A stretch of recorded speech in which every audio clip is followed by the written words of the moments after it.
Family and fellow soldiers, I'm the Professor, and this is the Moment of Truth. And now the Friday Crime Report.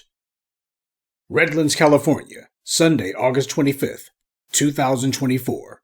Stephanie Menard, age 73, and Daniel Menard, age 79, were last seen the day before at their home. Along with their white Shih Tzu Cuddles, all three of them were missing. They had a home on Olivedale Ranch, a self-described family-friendly nudist resort in Southern California. But for a nudist resort, seems somebody had something to hide. The first indication that anything had gone wrong was when they didn't show up for church. The neighbors knew each other very well. One of the advantages of living in a nudist resort is that nobody can conceal anything. Well, that explains why the neighbors were so alerted to their disappearance, and it's nice that the people at the local nudist ranch are so active in their church. And it's doubly reassuring that the neighbors were so close to them that all it took was for them to miss church, to be out of touch for merely a few hours, and the people knew to call the police. I guess they felt naked without them. The disappearance of the Menards and their dog led the locals to contact the white media and try to get the word out that their neighbors were missing. Concern continuing to grow for the elderly couple and their treasured pup. They haven't been seen since Saturday, and with each passing day, neighbors and friends say they are growing more and more concerned about their safety. That they're going to come back. My gut feeling is that they're not. The elderly couple was last seen leaving their home at the Olivedale Nudist Ranch in Redlands on Saturday. Their vehicle found abandoned just down the road. There's no way that Stephanie or Dan could have walked away from that car. She has a cane. It was at home. Her purse, their cell phones, things they would have never left, at home. Friends say they are worried something sinister may have happened. Fear of them not coming back. And if they do find them, how? The neighbors' attempts at a manhunt didn't last long, because the very next day, Thursday, August the 29th, the Redlands police got a call from someone who claimed to know what had happened to the Menards. This person identified themselves as a family member of a man who they suspected of killing the couple. That man was described as the Menards' next-door neighbor, 62-year-old Michael Sparks.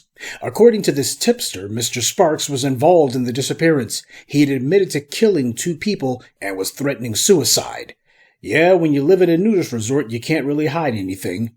Investigators and police officers were in the area conducting a search for the Menards and interviewing neighbors. Police went to Sparks' home, and they say that Sparks had barricaded himself in a homemade bunker beneath his house and was armed with a rifle, prompting police to use a drone and then a battering ram to knock down walls of the house.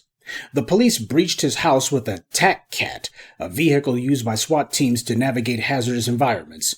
Of course, they took him in alive, barricaded himself under his house. He was armed and dangerous and suspected of murdering at least two people. So of course the police could arrest him alive, no problem. He wasn't black after all, so they exercised the standard restraint that they're trained to do when dealing with armed and dangerous non-black suspects who are putting up maximum resistance, as opposed to the immediate murders that they carry out of unarmed black citizens who are giving no resistance at all.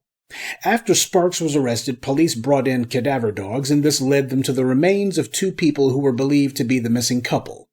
Investigators completed a full search of the property on Sunday, the police said, and it's believed that there are no other victims. Tammy Wilkerson, one of the neighbors at the nudist ranch, told CBS News that the suspect had an ongoing dispute with the Menards. She said he didn't like them, he hated them, and he told me many times, it's such a stupid reason, they had a tree that was on their property line, and Dan used to go trim the limbs, and he hated that. That formed his hatred towards them. So you got at least one of the neighbors saying that this is all about somebody who was trimming someone's tree without any sort of permission. Yeah, that's the kind of loaded language you would expect on a nudist colony. But still, for something so trivial and minor and meaningless to allegedly lead to the deaths of at least two people, that is so typically tragic. No, I guess the white right's correct. Not all cultures are created equal. Michael Sparks has been charged with 2 felony counts of murder, along with 2 counts of allegations of special circumstances of more than one murder in the first or second degree. As of this recording, there's still not much of anything to be found about this man's criminal history, and let's not kid ourselves. If this guy did indeed do what he's been accused of killing at least 2 people over something as trivial as trimming a tree without permission, well, we have to ask ourselves whether or not this guy's flown off the handle before for far lesser things. And of course, being the white media, when talking about the accused, they have to tell you that, well, aside from the double homicide that he's being accused of, he's an upstanding pillar of the community. Who this neighbor describes as a soft-spoken gentleman. Probably be the last person that you would think would do something like this. People in the community had no real misgivings about the man. They certainly weren't living in fear of him or anything, just an upstanding guy. And there's no sense in dwelling too much on the tragic confluence of events that led to this horrible incident. But nonetheless, when it comes to some suspects, the white media is not digging very deeply to try to find anything on them. But on the other hand, if you're black, they're going to be checking anything they can to see if you got any sort of dirt under your fingernails. So for them, it's not about public safety. It's about pushing a racial narrative. This man is accused of killing at least 2 people at a nudist resort. Now, you know what I'm thinking. Where did he conceal the murder weapon? I mean, if somebody's trying to kill you at a nudist resort, it's not like they can hide the weapon somewhere. Well, they can't hide it comfortably. And not to speak ill of the dead, but looking at the photos of the deceased, it almost looks like they could be mugshot photos, though they may well be driver's license photos. They're not giving specifics. Now, if I was the white media, I'd be using this little fact in order to try to smear them or pull a CNN or Aryan propagandist, Associated Press, and try to cast aspersions on them. Did these people have some sort of record? Do they have any sort of background? Do the neighbors have anything disparaging to say? That's what you would do if you were the white media. But we're not the white media. We have integrity, standards, and we tell the naked truth. Well, as tragic as this story is, I guess we should count our blessings. If nothing else, at least he didn't eat them. And that's this week's Friday Crime Report. Keep your eyes open and stay on alert, because there's a lot worse criminals out there than the ones the white corporate media chooses to show you. Good day, and be one.